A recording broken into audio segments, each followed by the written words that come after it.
하나님, 왕이신 나의 하나님, 내가 주를 높이고 영원히 주의 이름을 송축하리이다. 왕이신 나의 주님, 왕이신 나의 예수님, 내가 주를 높이고 영원히 주의 이름을 송축하리이다. 왕이신 나의 주님, 왕이신 나의 예수님, 내가 주를 높이고 영원히 주의 이름을 송축하리이다. 왕이신 나의 성령님, 왕이신 나의 성령님, 내가 주를 높이고 영원히 주의 이름을 송축하리이다.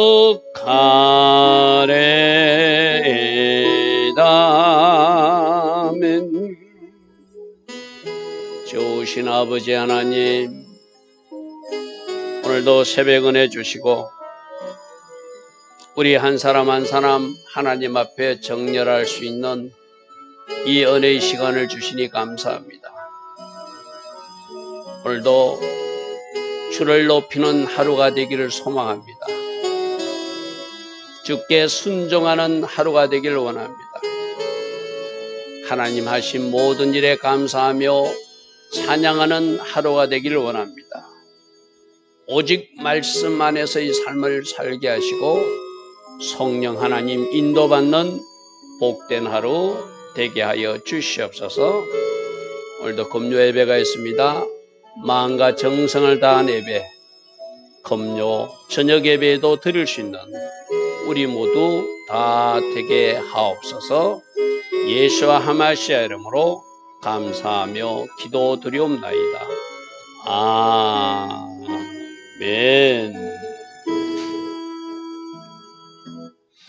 자, 오늘도 새벽에 일어나 하나님을 예배하는 여러분들 축복합니다. 오늘은 사무엘하 18장, 제가 제목을 반역자 압살롬의 죽음, 이것이 오늘 내용입니다. 다윗 왕을 대적했다는 것은 하나님을 대적한 일이고, 또 해서는 안 된 일을 했던 이 압살롬을 하나님이 심판하셔서 마침내 죽게 만드는 일이 오늘 이야기입니다. 자, 사무엘하 18장에 보면 이제 마지막 다윗의 군대와 압살롬 군대가 대치하다가 싸워야 되는 그런 어떤 상황이 발생하죠. 그때 하나님께서는 어떻게 일하셨고 이 반역자 압살롬을 하나님이 어떻게 처리하는지 오늘 주목하여 살피시기 바랍니다. 자, 18장 1절 보니까 이에 다윗이 그와 함께한 백성을 찾아가서 천부장과 백부장을 그들이 세우고, 조직을 정비한 이 모습은 모세 시대 때 이드로가 제안했던 제도죠. 혼자 다 하지 말고 역할 분담을 하고 중간 간부들을 세워라. 다윗도 역시 천부장, 백부장, 지휘관들을 세웁니다. 그리고 다윗이 그의 백성을 내보낼 때 잘 조직적으로 움직이는 모습, 3분의 1은 요압 장군의 희하에 두고 3분의 1은 요압의 동생 아빗의 희하에 두고 또 3분의 1은 그 충성스러운 가드 사람 이때가 있었잖아요. 오지 말라고 해도 아닙니다. 나는 다윗 왕과 함께 하겠습니다 하는 그 사람. 그 가드 사람 이때에 희야 있는 게서 그래서 군사 3분의 1씩 3분의 1은 요압 장군이 지휘하고 3분의 1은 또 동생 아비새가 지휘하고 3분의 1은 충성스러운 일꾼이었던 가드 사람 이때가 지휘하게 해서 그들이 잘 진두지휘하게 하고 백성에 이르되 나도 반드시 너희와 함께 전쟁에 나가리라. 다윗 왕은 왕으로서 뒤에 숨고 싶은 것이 아니라 내가 이 전쟁에 앞장서 나가리라. 그렇게 부하들에게 말합니다. 그러니까 3절에 백성들이 이르되 왕은 나가면 안 됩니다. 왜? 저들은 왕의 그 아이도벨이 그랬잖아요. 12,000명을 가지고 가서 기습작전해서 다윗 왕만 죽이면 된다. 나머지 백성들은 다윗 왕만 없으면 다 압살롬으로 돌아온다. 저들의 전략이나 또 저들이 어떻게 해야 된다는 것을 이쪽에서 알고 있으니까 다윗 왕을 보호해야 되니까 백성들은 왕은 나가면 안 됩니다. 우리가 도망할지라도 그들은 우리에게 관심이 없습니다. 우리를 죽이는 것보다 왕을 죽이는 것을 저들이 목표로 삼고 있으니 절대 나가면 안 된다는 것이죠. 우리가 절반이나 죽을지라도 우리에게 마음을 쓰지 아니할 것입니다. 왕은 우리 10,000명보다 중하시오니 왕은 이 성읍에 계시다가 우리에게 지시하시고 도와주시는 게 좋을 것 같습니다. 이게 맞는 말이잖아요. 그죠? 지금 압살롬 군대가 원하는 것은 다윗의 생명 하나예요. 다윗 하나만 없애고 나머지를 자기가 차지하겠다는 거거든요. 그게 아이도벨의 전략이었잖아요. 그러니까 이쪽에서도 이미 후세를 통해서 그 이야기를 들었잖아요. 그죠? 후세가 제사장들에게 전달하고 두 아들에게 전달하고 그래서 다윗 왕에 전달된 것은 기습작전에서 이렇게 하려고 합니다라는 이야기를 들었으니 이쪽에서도 저들의 전략에 휘말리면 안 되잖아요. 그죠? 그래서 왕은 나가면 안 되고 이 성읍에 있다가 우리에게 적절한 지시와 전략을 주었으면 좋겠습니다. 그렇게 말합니다. 4절 왕이 그들이되 너희가 좋게 여기는 대로 내가 그럼 하겠다. 그리고 문교태 왕이 서서 그 백성들이 전쟁에 나가는 모습을 100명씩 1000명씩 그 이렇게 줄을 지어 나가는 모습을 왕이 지켜보는 장면이 4절입니다. 자, 5절입니다. 왕이 요압과 아비사와 이때에게 주요 세 사람의 지휘관에게 부탁합니다. 명령하여 이르되 나를 위하여 나를 생각하여 젊은 압살롬을, 다른 성경에는 어린 압살롬, 아버지 마음에 볼 때는 아버지 입장에서 항상 자식은 어린 자식이잖아요. 지금 막 아주 못된 반역을 행하고 자기 후궁들과 동침하고 악행하는 일을 했지만 그래도 아버지의 마음으로 보면 자식은 자식인 거예요. 불쌍한 거예요. 그래서 너그러이 대우하라. 너그러이 대우하라. 공동번역에서 너무 심하게 대하지 마라. 죽이지 말라는 이야기였죠. 차라리 생포할 수 있으면 생포하고 안 죽였으면 좋겠다 하고 특별히 부탁합니다. 이 모습은 어쩌면은 십자가에서 죽으시는 예수님께서 자신을 죽이는 저들을 용서해 달라고 하는 그 아버지의 마음일 수도 있어요. 그죠? 이것이 아비의 마음이죠. 자식은 아무리 잘못해도 그 아버지는 용서하고 싶고 그 아버지는 그 자녀를 품고 싶은 것. 우리 예수님께서 우리들의 아버지가 되셔서 십자가에서 죽으시면서 아버지여 저들을 죄를 용서해 달라고 그랬잖아요. 그죠? 바로 그 아버지의 마음으로 그렇게 나쁜 짓을 한 반역자 압살롬을 너그러이 대해달라고 특별히 부탁합니다. 왕이 압살롬을 위하여 모든 군 지간에도 명령할 때 그 군사들도 백성들도 다 들었다는 거예요. 아, 다윗 왕이 저렇게 압살롬을 생각하고 있구나. 너무 심하게 하지 마라. 너그럽게 대주라. 어린 압살롬이 철이 없어서 저런 일을 했다. 아버지로서 이해하고 싶은 거예요.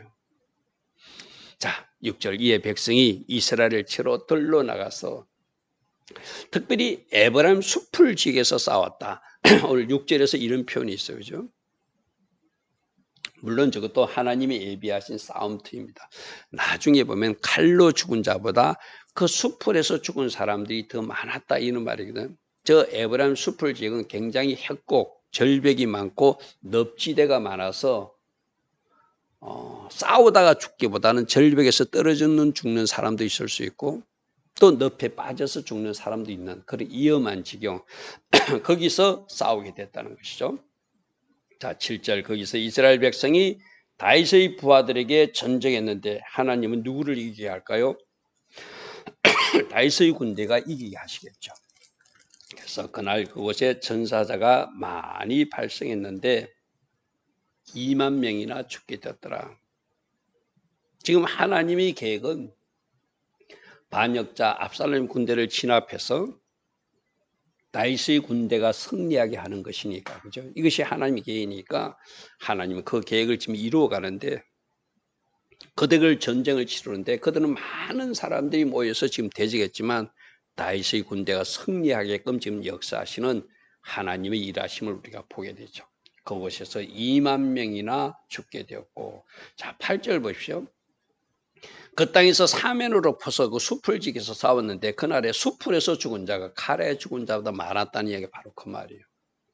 하나님이 전략적으로 거기서 싸우게 하셨다. 다윗의 군대는 그 지형이 익숙한 사람들이었고 압살롬 군대는 그 지형이 익숙하지 않는 사람이라 절벽을 지나다가 떨어진 사람, 늪지대를 통과하다 늪에 빠져 죽은 사람, 그 사람들이 오히려 전쟁 중에 칼에 죽은 자보다 더 많게 하시는 일종의 하나님의 초자연적 역사로 저들을 실패케 하시는 이 하나님의 도우심이기도 하죠.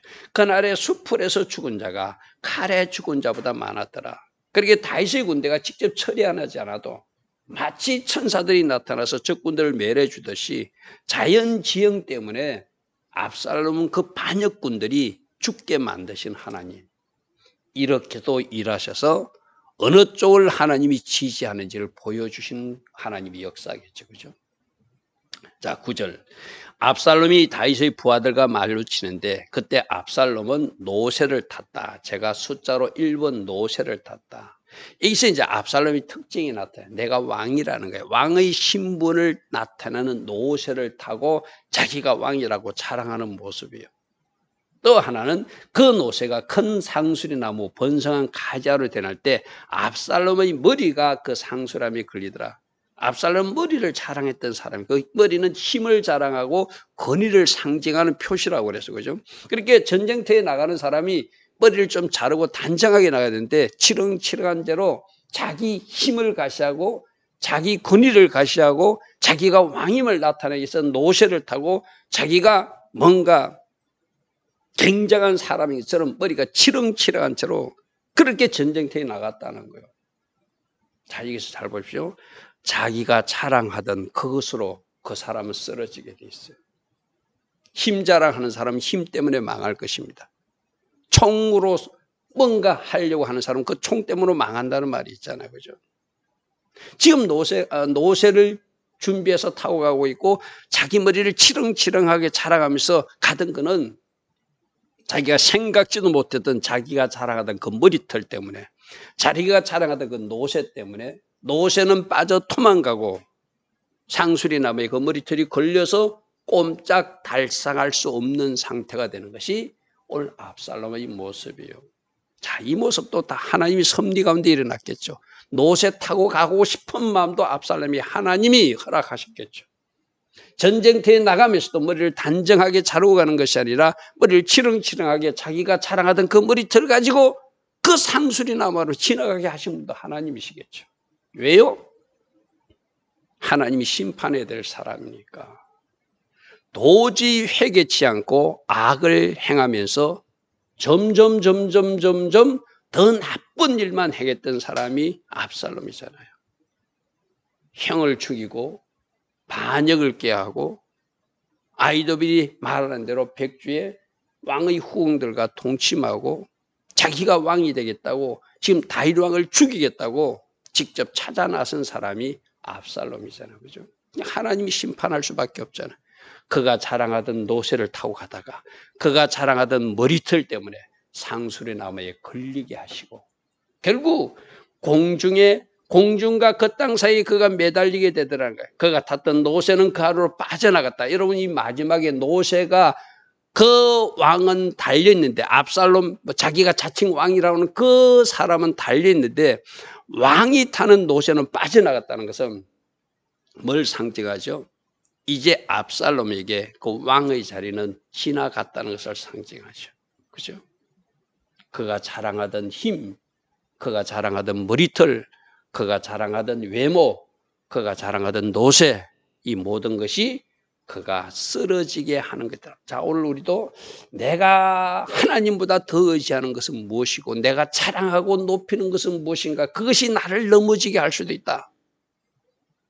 그것이 나를 쓰러지게 하는 어떤 요소가 될 수 있다. 하나님 우리 모두에게 경고하세요. 그죠? 하나님 앞에는 내 머리도 내려놔야 되고 내 지식도 내려놔야 되고 내 모든 것도 다 내려놔야 되는데 나는 이것이 있으니까 된다고 생각하는 그것 때문에 그 사람은 넘어진다는 거예요. 오늘 압살롬을 통해서 하나님 우리 모두에게 경고하십니다. 내가 하나님 붙들지하고 나는 이것 때문에 잘 될 거야. 나는 이것 때문에 잘 살 거야. 나는 이것 때문에 성공할 거야. 나는 이것으로 말미암아 내가 높아질 것이야 라고 자랑하는 그것, 하나님 앞에 다 내려놓지 않으면 결국 그것 때문에 내가 쓰러지고 그것 때문에 내가 멸망의 길로도 갈 수 있다는 것을 오늘 압살롬을 통해서 우리에게 가르쳐 주십니다. 10절. 그 모습을 한 사람이 보고 요압에게 알리되 내가 보니 압살롬이 지금 상수리 나무에 머리가 달려가지고 대롱대롱 달려 있습니다 라고 보고합니다. 그리고 요압이 그 알린 사람인데 네가 보고 어찌하여 당장에 쳐서 땅에 떨어져서 죽이지 않았느냐. 네가 그렇게 했다면 은 10개와 띠 하나를 받았을 것인데, 상을 받았을 것인데 너 왜 그냥 두었니? 이렇게 묻습니다. 그 사람이 요압에게 대답하되 내가 내 손에 은 1000개를 받는다 할지라도, 은 1000개를 받는다 할지라도 나는 왕의 아들에게 손을 댈 수 없습니다. 안 할 것입니다. 왜? 우리가 왕이 말하는 소리를 들었습니다. 왕이 당신과 아비사와 이때에게 명령하기를 상가 누구든지 저 젊은 저 어린 압살롬을 너그럽게 대하라, 해하지 말라라고 말씀하시는 것 요압 장군도 들었고 아비새도 들었고 이때도 들었고 많은 지관도 들었고 우리도 다 들었습니다. 우리는 왕의 명령에 순종하기 위하여 걸을 수 없습니다. 참 아름다운 부하들 모습이죠. 그죠? 저 압살롬을 죽여야 우리가 승리한다고 생각하는 마음도 있지만 왕이 명령하니까, 최고 지도자가 명령하니까 자기는 죽일 수 없다고 하는 이 마음, 이것이 어쩌면 순종하는 아름다운 자세이기도 하죠. 자, 13절. 아무 일도 왕 앞에는 숨길 수 없나니 만일 내가 이것을 거역하여 압살롬의 생명을 해하면은 나중에 요압 장군 당신도 왕의 아들을 죽였다고 나를 죽일 수도 있다고 저는 생각합니다. 그래서 저는 할 수 없습니다. 이 말이에요. 자, 14절. 근데 요압은 다르게 생각합니다. 요압이 생각할 때 자기가 압살롬을 데려왔지만 그 압살롬이 이렇게 반역까지 일으킬 줄은 생각하지 못했거든요. 들리는 이야기는 후궁들과 동침하는 악한 일도 해서 도저히 아버지 다윗과는 화해할 수 없다는 이치까지 이르렀다고 이 요압은 판단한 거예요. 그리고 지금 가만히 보니까 백성들이 이 압살롬에 대해서 많이 옳지 못하다는 마음을 또 이 요압이 읽게 됐어요. 이 요압은 굉장히 눈치가 빠른 사람, 기회주의자거든요. 그래서 왕은 그렇게 멸했지만 이 압살롬을 왕의 명령대로 살려두면은 또 이것이 하나의 어떤 사건을 일으킬 수 있으니 내가 이 기회에 왕의 명령과는 반대되는 행동이지만 죽여버리겠다 생각해요. 그래서 요압이 이르되 나는 너와 같이 지체할 수 없다. 이건 요압의 판단이죠. 한 가지 문제는 뭐죠? 왕의 명령이 불순종하는 모습이 한 가지 문제인데 요압은 이 압살롬을 살려놓으면 또 다른 어떤 불행한 일이 이날에 일어날 수 있으니까, 또 많은 백성들이 지금 이 압살롬의 행위가 옳지 못하다고 생각하고 있다는 그 어떤 흐름을 이 요압이 읽고 내가 없애버려야 되겠다고 자기가 자체적으로 판단하는 거예요. 그래서 손에 작은 창셋을 가지고 가서 상수리 나무 가운데 아직 살아있는 압살롬의 심장을 찌르고 공격하니까 그를 따르던 요압의 그 무기든 청년들 10명이 압살롬을 에워싸고 죽이는, 결국 하나님이 반역자 악인 압살롬을 심판하는 모습이죠. 그죠? 다윗은 아비이기 때문에 차마 자식을 죽일 수 없었고, 요압은 그래도 나라를 생각하면은 이 잘못된 행위를 했던 압살롬을 없애는 것이 도움이 된다고 자체적으로 판단한 거예요. 그래서 하나님은 악인도 사용하셔서 심판하시듯이 비록 다윗 왕에게 불순종하는 이 요압이지만 이 요압의 마음조차도 사용하셔서 반역자 압살롬을 심판하셨다. 우리는 그렇게 이해를 해야 되겠죠. 그죠? 다윗은 아버지이기 때문에 차마 압살롬을 죽일 수 없었다. 살려두고 싶었지만 하나님이 공의는 너무나 악한 일을 많이 했던, 그리고 다윗 왕까지 죽이고 자기가 왕이 되겠다는 이 압살롬을 살려놓을 수 없겠죠. 직접 전쟁터에 나와서 지금 누구 죽이러 나온 거죠? 아버지 다윗을 죽이겠다고 나타난 사람이 압살롬이잖아요. 하나님께서는 이 요압 종간이 그 다윗 왕에게는 순종하지 못하는 좀 잘못된, 부분적인 잘못된 마음도 있지만 이 마음까지도 사용하셔서 압살롬을 심판하는 그 모습이 15절, 14절 모습이었습니다. 16절, 요압이 나팔을 불어 백성들에게 그치게 하니 이제 끝났다는 것이죠. 전쟁에서 적의 우두머리를 처리하면 나머지 백성들은 멈추게 돼 있거든요. 그들이 이스라엘 더 이상 추격하지 아니하고 돌아오게 되고, 그들이 압살롬을 옮겨다가 숲을 가운데 큰 구멍에 던져서 그이에 매우 큰 돌무더기를 쌓으니라. 온 이스라엘 무리가 각기 자기 집으로 도망할 수밖에 없는, 압살롬 군대도 다윗만 죽이면 된다고 생각했고 다윗의 군대도 압살롬만 죽이면 된다고 생각했으니까 그것이 한쪽에서 이루어진 것이죠. 그죠? 그래서 결국 하나님은 반역자 압살롬을 이렇게 심판하는 모습을 우리에게 보여주십니다. 다시 한 번 더 하나님이 우리에게 말씀하십니다. 하나님이 누구를 지지하고 누가 하나님 편에 선 사람인지를 늘 하나님은 살피시고 계신다. 우리가 어제도 살펴봤어요. 다윗을 도왔던, 하나님 편에 섰던 많은 사람들이 있는 반면 그 압살롬을 도운 사람들도 있었어요. 그죠? 하나님은 지금 오늘도 우리에게 묻습니다. 너희들은 어느 편에 오늘 서 있으며 너희들이 박수치고 너희들이 지지하는 그 사람은 과연 하나님이 공의와 정의에 합당한 사람이냐, 이렇게 묻고 계십니다. 자, 18절. 압살롬이 살았을 때 자기를 위하여 한 비석을 마련하여 세웠으니, 압살롬은 자기를 자랑하는 사람이라고 그래서 그죠? 자기를 높이고 싶은 사람, 그래서 그 자리가 왕의 자리까지 되기를 원했던 사람이에요. 근데 이 사람은 우리가 앞에도 살펴봤지만 아들 세 사람이 있다고 그래서 그죠? 근데 아마 그 아들 셋이 일찍 죽었나 봐요. 그래서 자기 이름을 전할 아들이 내게 없다 말하였습니다. 그래서 한 비석을 세워서 내가 죽고 나면 이 비석을 세워줄 아들도 없으니 내 스스로 비석을 남기자고 압살롬 기념비를 미리 세워놨다는 거예요. 그러므로 자기 이름을 기념하여 그 비석에 이름을 붙였으며 그 비석이 왕의 골짜기에 있고, 지금 이것이 그 예루살렘 성에서 내려와서 감람산으로 넘어가는 그 기드론 골짜기에 있는 것으로 알려져 있습니다. 이제까지 그것을 압살롬 기념비라 일컫더라. 오늘 말씀이 이렇게 마감하고 있습니다. 자, 오늘 본문을 통해서 하나님은 악인은 심판하신다. 회개치 않으면 압살롬에게 회개할 기회가 있었다.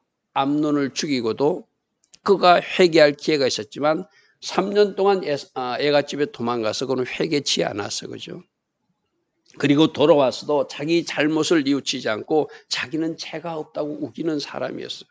그것이 점점 커져서 반역의 길로 나서게 되고 아이도벨이 나쁜 지혜까지 받아들여가지고 악한 일까지 스스럼치 않고 결국 자기 아버지를 죽이겠다고 오늘 이 전쟁터에 나와서 요압 장군이 손에 죽임당하는 하나님이 심판하시는 모습을 우리가 살피게 됩니다.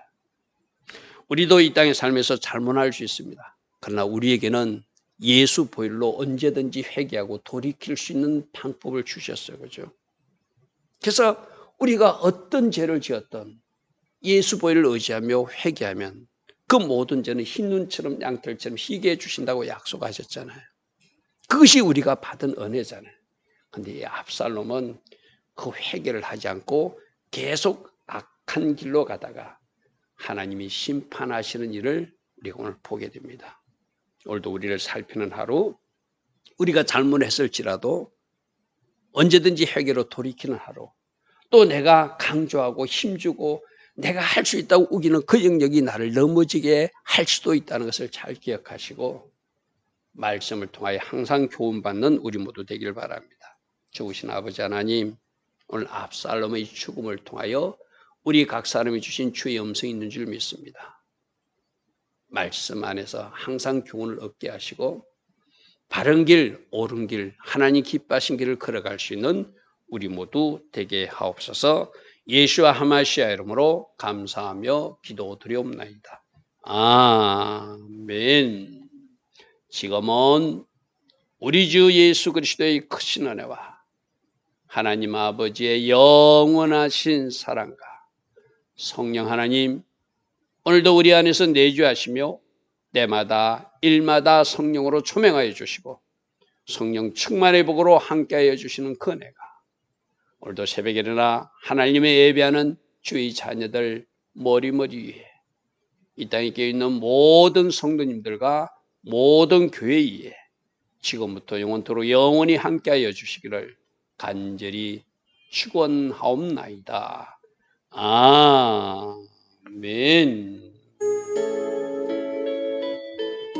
주님 감사합니다.